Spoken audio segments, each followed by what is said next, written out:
नमस्कार पिलामाने मो पे अपेक्षा करथिला ना मु पळे आछि गतकाली क्लास रे आमे देखिथिले आम जीव जगत विषय रे एक सुंदर चित्रटी को देखिथिले ता सहित विभिन्न प्रकार पशु पक्षी मानकर शब्द विषय मध्ये जानिथिले। तो आज चलो आमे पानी रे रहउथिबा अनेक सारा जीव मानक विषय रे जानिबा। तो चलो क्लास टी को आरंभ करिबा। पिलामाने वीडियो देखिबा। हाँ दीदी देखिबा वीडियो। चलो वीडियोटा को स्टार्ट करिबा।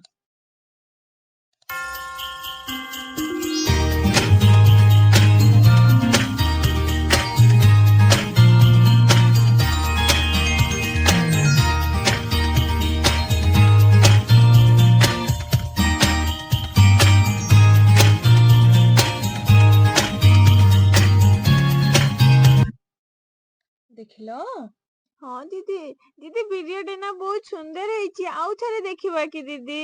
आउ थरे देखिबा। हाँ दीदी हो चलो देखिबा। कहिलो एठी कोन कोन देखुचो। दीदी एठी ना कइछ अछि दीदी आम घर पोखरी रे ना कइछ अछि दीदी मु देखिछि। देखिचो हाँ दीदी आ माछ तो मु खाइ थाए मते माछ खाइबा को भले लागे दीदी। वाह ओ कहिलो कइछ किंतु दीदी आउ गोटे कथा कहिबी हां मु सेइटा किए जानिनी दीदी। मु तुमको कहि देबी। कहिलो कइछ केमिति चले। दीदी ता आगरे जो दीटा गोड़ थाए ना से गोड़रे एमिति एमिति करी चले दीदी। एमिति एमिति चले ओ से धीरे चले ना बहुत शीघ्र शीघ्र चले। दीदी सी धीरे धीरे धीरे धीरे चलथाय दीदी। पानी रे हां पहरी थाए भी दीदी। हां ठीक कथा एठी देखुचो ना वीडियो रे केमति से पहरुची। हाँ दीदी हो तमे जो पचारिलो से साइड रे जोटा अछि ताको डॉल्फिन कुहंती कोन कुहंती। डॉल्फिन दीदी। हाँ से बहुत सारा पानी जोटी थाए जेमिति समुद्र नदी सेठी से डॉल्फिन टी रही थाए। दीदी डॉल्फिन टा कौन डॉल्फिन टा गोटे बड्ड माछ जानिली दीदी। जानिलो हो चलो आगो को देखिया।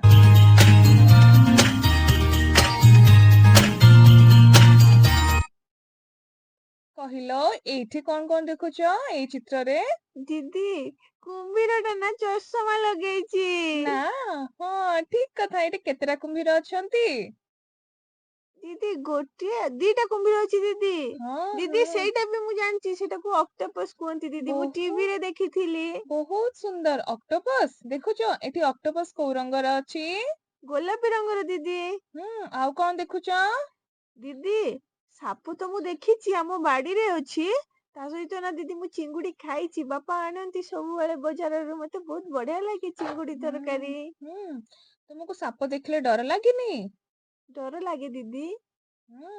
आउ कोन देखुचो एई चित्र रे। बहुत सारा दीदी गछ गछ भलिया कोन सब हेइछि दीदी। एटा गोटे समुद्र भितरर वीडियो एठी देखुचो ना अनेक प्रकार जंतु गुड़ाक रहुचंती जेमति कि कंकड़ा पुणी आसिला कुंभीर हमर चिंगुडी साप ऑक्टोपस डॉल्फिन समस्ते मिलिमिशि की रुहंती। देखिलो ए जो केते माछ गुड़ाक रहुचंती ता सहित जीवजंतु सहित जल रे थिबा किछि गछ गुड़ाक मध्य अछि विभिन्न रंग रंगर जो देखुचो सेई सब होची गछ गुड़ाक हाँ देखिलो। दीदी जानिली दीदी। आमे माने पानी रे रही परिबा की नाही दीदी मु केबे पानी रे रहिनी दीदी। रहिना ना हाँ आमे माने आम भूमि उपरे रहू और एई जो जीव गुड़ाक अछंती सेमाने हमर पानी रे रुहंती।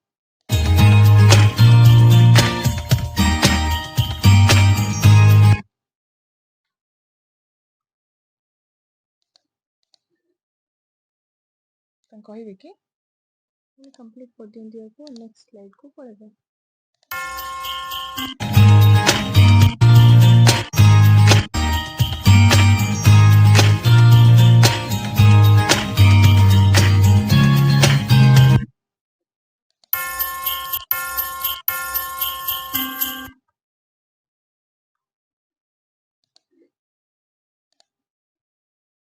वीडियोटा केमती लागिला।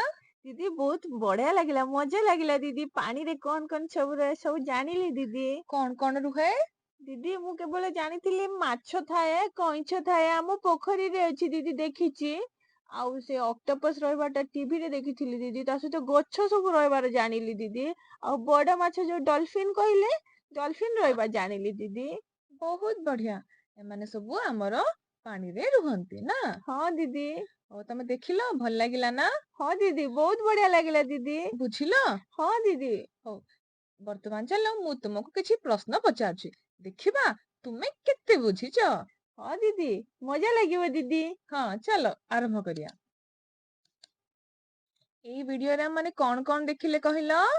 ଦିଦି ଡଲଫିନ ଦେଖିଲେ, ବହୁତ ସାରା ପାଣି ଦେଖିଲେ ଦିଦି। ହଁ, ତାପରେ କଇଁଛ ଦେଖିଲେ, ଆଉ ଛୋଟ ଛୋଟ ହଳଦିଆ ରଙ୍ଗର ମାଛ, ନୀଳ ରଙ୍ଗର ମାଛ, ତା ସହିତ କୁମ୍ଭୀର ଗୋଟେ ଚଷମା ପିନ୍ଧିଛି ଦେଖିଲି ଦିଦି। ଅକ୍ଟୋପସ ଦେଖିଲି, ସାପ ଦେଖିଲି ଦିଦି, ବହୁତ ସାରା ଜିନିଷ ଦେଖିଲି। ଦେଖିଲ? ହଁ ଦିଦି। ହଉ, ଦେଖିଲ ନା ସବୁ? ହଁ ଦିଦି। କେତେ ସୁନ୍ଦର ସେମାନେ ମିଶିକି ରହୁଥିଲେ ନା। ହଁ ଦିଦି। ହଉ। ଦିଦି ଆମ ଘରେ ଆମେ ସମସ୍ତେ ଯେମିତି ବାପା ମା ଭାଇ ଭଉଣୀ ମିଶିକି ରହୁ, ସେମାନେ ବି ପାଣିରେ ମିଶିକି ରୁହନ୍ତି କି ଦିଦି? ହଁ ରେ, ଠିକ କହିଲ ଛୁଆ। ଆମେ ଯେମିତି ମିଳିମିଶି ରହୁ, ସେଇ ସମୁଦ୍ରରେ ଜଳରେ ମଧ୍ୟ ଅନେକ ସାରା ଜୀବଜନ୍ତୁ ମିଶିକି ରୁହନ୍ତି। ହଁ ଦିଦି। ସମସ୍ତେ ମଜା କରନ୍ତି, ଦେଖିଲ ନା ହଁ ଭିଡିଓରେ? ଦିଦି, ଦେଖିଲି ଦିଦି। ହୁଁ, ଦିଦି ସେ କୁମ୍ଭୀର ଆଖିରେ ଦେଖା ଯାଉନଥିଲା କି, ସେ ଚଷମା ଲଗେଇଥିଲା? ବହୁତ ବଢିଆ, ସାବାସ୍। ଦେଖିଲ, ଆମେ ଯେମିତି ଆମମାନଙ୍କୁ ଦେଖା ନ ଗଲେ ଚଷମା ପିନ୍ଧୁ, ସେମିତି ସେ ଛୋଟିଆ କୁମ୍ଭୀରକୁ ଦେଖା ନ ଯାଇପାରେ, ସେଥିପାଇଁ ସେ ଚଷମାଟା ପିନ୍ଧିଛି। ହଁ ଦିଦି, ଆମ ଘରେ ନା ମୋ ଜେଜେବାପା ଚଷମା ଲଗେଇଥାନ୍ତି, ତାଙ୍କ ଆଖିକୁ ଦେଖାଯାଏନି ତ।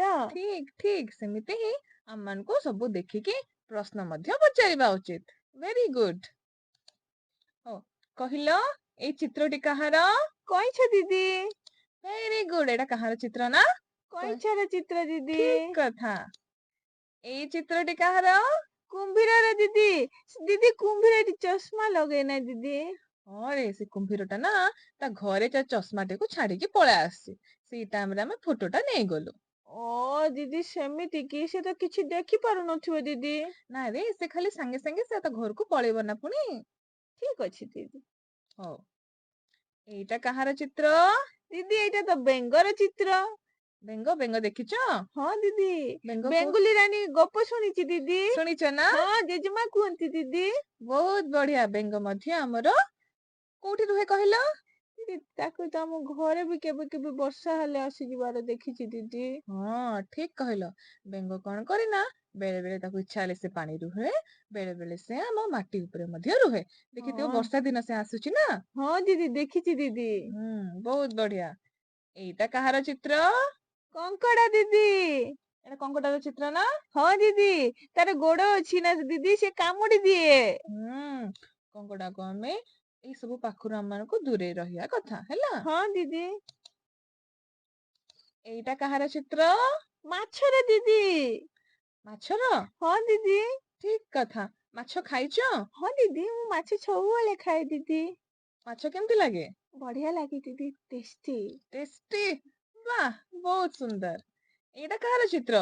ଅକ୍ଟୋପସ ଦିଦି। ଅକ୍ଟୋପସ ର ନା? ସମୁଦ୍ରରେ ରହେ ଦିଦି, ଦେଖିଲି ଭିଡିଓରେ। ଦେଖିଲ? ହଁ ଦିଦି। ଠିକ କଥା। ତୁମେ ତ ବହୁତ ସୁନ୍ଦର ଭାବରେ ଅନେକ ସାରା ଆମର ପାଣିରେ ରହୁଥିବା ଜୀବ ଗୁଡିକ ବିଷୟରେ ଜାଣିଲ। ଭଲ ଲାଗୁଛି? ହଁ ଦିଦି, ବହୁତ ବଢିଆ ଲାଗୁଛି ଦିଦି। ଆହୁରି କିଛି ଶିଖିବା। ଠିକ, ଚାଲ। ବର୍ତ୍ତମାନ ମୁଁ ତୁମକୁ କିଛି ପ୍ରଶ୍ନ ପଚାରିବି। ତୁମେ କଣ କରିବ ନା, ସେ ବିଷୟରେ ଭାବିବ, ଚିନ୍ତା କରିବ ଏବଂ ଉତ୍ତରଟା ଦବ। ହଁ ଦିଦି, ଠିକ ଅଛି ଦିଦି। ହଁ। ମୋର ଗୋଟିଏ ପଙ୍ଖ ଅଛି। ମୋର ଗୋଟେ ଲାଞ୍ଜ ଅଛି।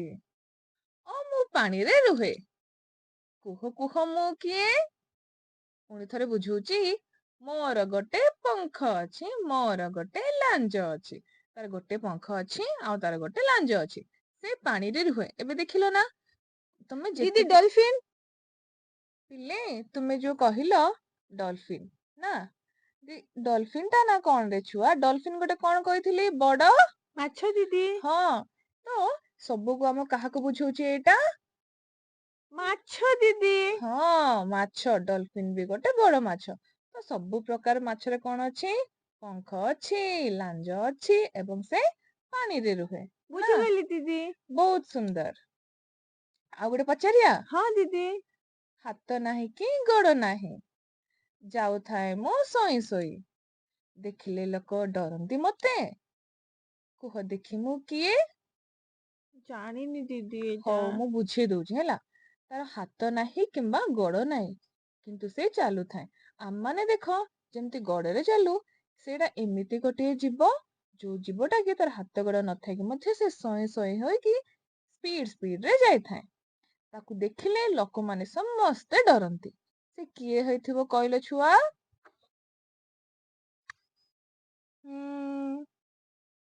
ଦିଦି ମନେ ପଡୁନି ଦିଦି। ମନେ ପଡୁନି? କିଛି ନାହିଁ, ମୁଁ କହିଦଉଛି।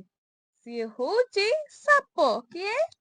ହଁ ଦିଦି, ସାପର ତ ଗୋଡ ନାହିଁ, ହାତ ନାହିଁ ଦିଦି। ହଁ, ସେ ଜାଣିଲି କେମିତି ଦିଦି। ଯାଉଥାଏ? ହଁ ଦିଦି, ସିଏ ପୁରା ଏମିତି ଏମିତି ବଙ୍କା ହେଇ ହେଇ ଚାଲୁଥାଏ ଦିଦି। ଜାଣିଲି ଦିଦି, ତମେ ସାପ ଦେଖିଛ ନା ବୋଲି। ତମ ହଁ ଦିଦି। ବାଡିରେ? ହଁ ଦିଦି। ହଉ, ଚାଲ। ଭଲ ଲାଗୁଛି? ହଁ ଦିଦି, ବହୁତ ବଢିଆ ଲାଗୁଛି। ଆଉ ଗୋଟେ କଥା ଜାଣିବା କି ଦିଦି? ହଁ, ଚାଲ ଆଉ ଗୋଟେ ପଚାରିବା। ଠିକ ସେଇପରି ମୁଁ କିଏ ଚିହ୍ନିବ ହେଲା। ଘର ତାର ସଦା କାଦୁଅ ଗାତରେ, ଚାଲେ ସେ ଅଙ୍କା ବଙ୍କା 8ଟି ଗୋଡରେ। କୁହ ତ ସେ କିଏ? କଙ୍କଡା ଦିଦି। ଜାଣିଲି ଦିଦି। ଠିକ ଉତ୍ତରଟା ହଉଛି କଙ୍କଡା। ମାଛ ନୁହେଁ, ହେଲେ ପାଣିରେ ରହେ। ଛୋଟ ହେଲେ ମଧ୍ୟ ସ୍ୱାଦରେ ଭରେ। କହିଲ ଦେଖି ସେ କିଏ? ଜାଣିନି ଦିଦି। ପାଣିରେ ତ ଜାଣିନ? ବହୁତ ସାରା ଜିନିଷ ରହିଥାଏ ଦିଦି। ଏଇଟା କଣ କହିଲ, ଚିହ୍ନିଲ? ଓହୋ ଦିଦି, ଚିଙ୍ଗୁଡି। ହଁ ଦିଦି, ଚିଙ୍ଗୁଡି ବହୁତ ଟେଷ୍ଟି ହେଇଥାଏ ଦିଦି। ବର୍ତ୍ତମାନ ତୁମେ ଉତ୍ତରଟା ଦବ। ପୋଖରୀରେ କିଏ କିଏ ରୁହନ୍ତି କହିଲ? ଦିଦି, ଚିଙ୍ଗୁଡି, ହୁଁ, ମାଛ, ହଁ, ବେଙ୍ଗ ବି ରହେ ଦିଦି। ବହୁତ ସାପ ସୁନ୍ଦର। ରହେ ଦିଦି। ହଁ, କଙ୍କଡା ବି ଦିଦି। କଙ୍କଡା ବି ରୁହେ ନା? ହଁ ଠିକ ଦିଦି। କଥା। ଏଇଟା କିଏ? ମାଛ ଦିଦି। ହଁ, ଏଇଟା କିଏ? କଙ୍କଡା ଦିଦି। ଏ ବି ପୋଖରୀରେ ରୁହେ ନା? ହଁ ଦିଦି। ହଉ, ଇଏ କିଏ? ଗେଣ୍ଡା ଦିଦି। ଆଉ ଏଇଟା କଣ? ବେଙ୍ଗୁଲି ରାନୀ ଦିଦି। ହଁ, ତୁମେ ଯୋଉ କହିଥିଲ ବେଙ୍ଗୁଲି ରାନୀ। ଏମାନେ ସମସ୍ତେ କୋଉଠି ରୁହନ୍ତି ଆମର? ପାଣିରେ ରୁହନ୍ତି ଦିଦି। ହଁ, ଆମର ଏସବୁ ପୋଖରୀରେ ବା ପାଣିରେ ରୁହନ୍ତି। କହିଲ ଗେଣ୍ଡା କେଉଁଠାରେ ରୁହେ? ଗେଣ୍ଡା ଦିଦି ପାଣିରେ ବି ରହେ, ଆଉ ମାଟି ଉପରେ ବି ରହେ ଦିଦି। ହଁ, ଆଉ କୋଉଠି ରୁହେ? ବିଲରେ ମଧ୍ୟ ରହିଥାଏ ନା? ଦେଖିଲ, ଏସବୁ ସେମାନେ କୋଉଠି ରୁହନ୍ତି? ପୋଖରୀ ଦେଖୁଛ, ପାଣିରେ ଦିଦି, ଦେଖ। ଆଉ ମାଟିରେ ବି ରହିଛି। ହଁ, ଏଇଠି ଦେଖ ଗେଣ୍ଡାଟା କେମିତି ଅଛି, ଏଇଠି କେମିତି ଅଛି। ହଁ ଦିଦି। ବର୍ତ୍ତମାନ କହିଲ, ଗଭୀର ସମୁଦ୍ରରେ କେଉଁ କେଉଁ ମାନେ ବାସ କରନ୍ତି? ଭିଡିଓରେ ଦେଖିଥିଲେ ନା? ମନେ ପକାଅ। ଦିଦି, କଇଁଛ। ଠିକ କଥା। ଆଉ ଆଉ ଦିଦି, କୁମ୍ଭୀର ଦିଦି ଚଷମା ଲଗେଇଥିଲା। ହଁ, ଆଉ ସାପ ଦିଦି। ହୁଁ,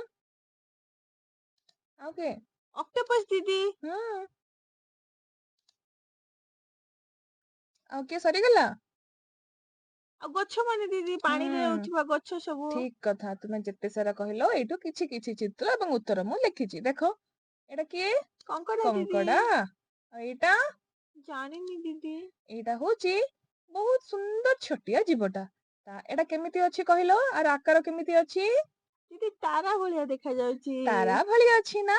ଆ ନା ହଉଛି ତାରା ମାଛ। କଣ? ଜାଣିଲି ଦିଦି, ତାରା ମାଛ। ୟାକୁ ଖାଆନ୍ତି କି ଦିଦି? ନା ରେ, ଆକୁ ଖାଆନ୍ତିନି। ବା ସମୁଦ୍ରରେ ରୁହେ ହେଲା। ଜାଣିଲି ଦିଦି। ହୁଁ, ଏଇଟା କଣ? ଅକ୍ଟୋପସ ଦିଦି। ବହୁତ ବଢିଆ। ତୁମେ ଯେତିକି ଉତ୍ତର କହିଛ, ତା ସହିତ ଏସବୁ ମାନେ ମଧ୍ୟ ଆମର ସମୁଦ୍ରରେ ରୁହନ୍ତି। ସମୁଦ୍ର ଯାଇଛ? ହଁ ଦିଦି। ପିଲାମାନେ, ଆଜିର କ୍ଲାସ୍ଟି ଭଲ ଲାଗିଲା ନା? ଭିଡ଼ିଓ ମଧ୍ୟ ତୁମେମାନେ ଦେଖିଲ। ତା ସହିତ ଅନେକ ସାରା ପାଣିରେ ରହୁଥିବା ଜୀବମାନଙ୍କ ବିଷୟରେ ମଧ୍ୟ ତୁମେ ଜାଣିଲ। ସମୁଦ୍ର ଯାଇଛ ନା? କେତେ ସୁନ୍ଦର! ସମୁଦ୍ର ଭିତରେ ଅନେକ ପ୍ରକାରର ଜୀବ ମଧ୍ୟ ରହିଥାନ୍ତି। ତୁମ ପାଇଁ କାମ, ତୁମେ ଏବେ କ୍ଲାସ୍ ସରିବା ପରେ ଗୋଟେ ମାଛର ଚିତ୍ରଟେ କରିବ। ଚିତ୍ରଟେ କରିକି ନିଜର ବାବା କିମ୍ବା ମା କିମ୍ବା ଭାଇ ଭଉଣୀଙ୍କୁ ଦେଖେଇବ। ତ ଚାଲ ଆଜିର କ୍ଲାସ୍ଟିକୁ ଏଇଠି ଶେଷ କରିବା। ନମସ୍କାର। ଖୁସିରେ ଶିଖିବା ସମସ୍ତଙ୍କ ଅଧିକାର। ନମସ୍କାର।